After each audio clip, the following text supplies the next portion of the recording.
সন্ধেবেলা এই নিমকি আর গরম গরম চা। শুভ সন্ধ্যা। এই জন্যই নিমকি বানিয়েছি, নিমকি আর চা। কি আজ গো, কি ভালো লাগছে, দুর্দান্ত, অসাধারণ।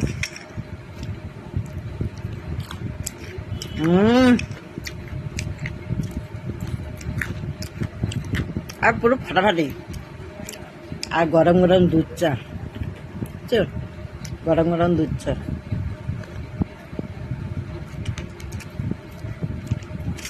পাঠিয়ে দিলাম, খেয়ে নাও, আর কেমন হয়েছে বলবে। Bye bye.